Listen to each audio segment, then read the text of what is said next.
India கிளிட்ஸை like பண்ணுங்க, share பண்ணுங்க, subscribe பண்ணுங்க. ஜோதிகாவோட நெக்ஸ்ட் படத்துக்கான ஷூட்டிங் பூஜையோட ஸ்டார்ட் பண்ணிருக்காங்க. ராதாமோகன் டைரக்ஷன்ல ஜோதிகா ஆக்டிங்ல ரீசெண்டா ரிலீஸ் ஆன கார்ட்டூன் மொழி படத்துக்கு நல்ல வரவேற்பு இருந்துச்சு. ஜோதிகாவை பொறுத்த வரைக்கும் விமன் சென்ட்ரிக் ஃபில்மா நல்ல ஸ்கிரிப்டா சூஸ் பண்ணி தான் ஆக்ட் பண்ணிட்டு இருக்காங்க. பிரபுதேவா ஆக்டிங்ல ரிலீஸ் ஆன குலே பகாவலி படத்துடைய டைரக்டர் கல்யாண் தான் அடுத்ததா ஜோவை வச்சு டைரக்ட் பண்ண போறாரு. இந்த படத்தை சூர்யா தான் ப்ரொடியூஸ் பண்ண போறாரு. ஜோ கூட சேர்ந்து ஆக்ட்ரஸ் ரேவதியும் இந்த படத்துல ஒரு இம்பார்ட்டன்ட் கேரக்டர்ல ஆக்ட் பண்றாங்களா. இந்த படம் ஃபுல் அண்ட் ஃபுல் காமெடியா தான் இருக்கும் அப்படின்னு சொல்றாங்க. இவங்க மட்டும் இல்லாம யோகி பாபு, ஆனந்த்ராஜ், ராஜேந்திரன், ஜெகன் அண்ட் மன்சூர் அலிகான் பல பேர் சேர்ந்து இந்த படத்துல ஆக்ட் பண்ணிட்டு இருக்காங்க. இந்த படத்தோட பூஜை ரீசெண்டா தான் சென்னையில நடந்துச்சு. பூஜை முடிஞ்சதுமே ஷூட்டிங்கும் ஸ்டார்ட் பண்ணிட்டாங்களாம். இந்த மூவியை சம்மர்ல ரிலீஸ் பண்றதுக்கு பிளான் பண்ணிருக்கிறதா டீம் சொல்லியிருக்காங்க. அண்ட் இந்த படத்தோட பூஜை முடிஞ்சதும் இந்த மூவி டீம் சேர்ந்து எடுத்துட்ட ஒரு பிக்சரை சோஷியல் பேஜஸ்ல ஷேர் பண்ணிருக்காங்க. அதுல ஜோ ஒயிட் சல்வார்லயும் சூர்யா பட்டு வேஷ்டி ஷர்ட்லயும் இருக்காங்க. இவங்க கூட ரேவதி, ஆனந்த்ராஜ் அண்ட் அந்த மூவி டீம் மெம்பர்ஸும் அந்த பிக்சர்ல இருக்காங்க. இந்த போட்டோல சூர்யா, ஜோ ரெண்டு பேரையும் பார்க்கும்போது காக்கா காக்கா படத்துல பார்த்த அன்பு செல்வன் மாயாவை பாக்குற மாதிரியே இருக்கு. எனக்கு மட்டும் தான் அப்படி தோணுதா இல்ல உங்களுக்கும் அப்படிதான் ஃபீல் ஆகுதா? கீழே கமெண்ட்ஸ்ல மறக்காம அதை ஷேர் பண்ணுங்க. சோ இந்த மூவி ஷூட் கம்ப்ளீட் ஆனதும் ஜோ அடுத்ததா ஜே ஃப்ரெட்ரிக் டைரக்ட் பண்ண போற மூவில கமிட் ஆகியிருக்காங்க.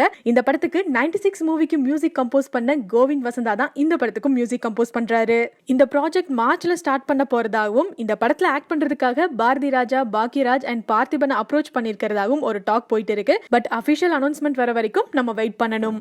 இதொரு பக்கம் இருக்க, இன்னொரு சைடு சிவகார்த்திகேயனோட மிஸ்டர் லோக்கல் டிஸ்ட்ரிபியூட்டிங் ரைட்ஸை சக்தி ஃபிலிம் ஃபேக்டரி வாங்கியிருக்காங்க. ஸ்டுடியோ கிரீன் ப்ரொடக்ஷன்ஸ்ல எம் ராஜேஷ் டைரக்ஷன்ல சிவா ஆக்ட் பண்ணிட்டு இருக்கக்கூடிய படம் தான் மிஸ்டர் லோக்கல். இந்த படத்துடைய தமிழ்நாடு டிஸ்ட்ரிபியூட்டிங் ரைட்ஸை இப்போ சக்தி ஃபிலிம் ஃபேக்டரி வாங்கியிருக்காங்க. இந்த நியூஸை சக்தி ஃபிலிம் ஃபேக்டரியே அவங்களோட சோஷியல் பேஜ்ல ரொம்ப ஹாப்பியா போஸ்ட் பண்ணியிருக்காங்க. இந்த மூவில சிவாக்கு பேர நயன்தாரா ஆக்ட் பண்றாங்க. இவங்க கூட சேர்ந்து ராதிகா, சதீஷ், யோகி பாபு இவங்க 3 பேரும் இம்பார்ட்டன்ட் கேரக்டர்ஸ்ல இந்த மூவில பிளே பண்றாங்க. ராஜேஷ் படம்னாவே லவ் காமெடிக்கு ரொம்ப இம்பார்ட்டன்ஸ் கொடுப்பாரு. இந்த படமும் அப்படிதான் இருக்கும் அப்படின்னு சொல்லியிருக்காங்க. இந்த மிஸ்டர் லோக்கல் படத்துக்கு ஹிப்ஹாப் ஆதி தான் மியூசிக் கம்போஸ் பண்ணிருக்காரு. இந்த படத்துல இருந்து டீசர் ட்ரெய்லர் எப்போ ரிலீஸ் ஆகும், மூவியை எப்போ ரிலீஸ் பண்ணுவாங்க அப்படிங்கறதெல்லாம் தெரிஞ்சுக்க நம்ம இன்னும் கொஞ்ச நாள் வெயிட் பண்ணணும். இந்த படத்துக்கு அப்புறமா சிவா ரவிக்குமார் டைரக்ஷன்ல ஒரு சயின்ஸ் ஃபிக்ஷன் மூவில ஆக்ட் பண்ணிட்டு இருக்காரு. ரகுல் பிரீத் சிங் தான் இந்த படத்துல சிவாக்கு பேரா ஆக்ட் பண்றாங்க. இதுக்கப்புறம் மித்ரன் டைரக்ட் பண்ண போற நெக்ஸ்ட் மூவிலையும் சிவா தான் லீட் ரோல் பிளே பண்றாரு.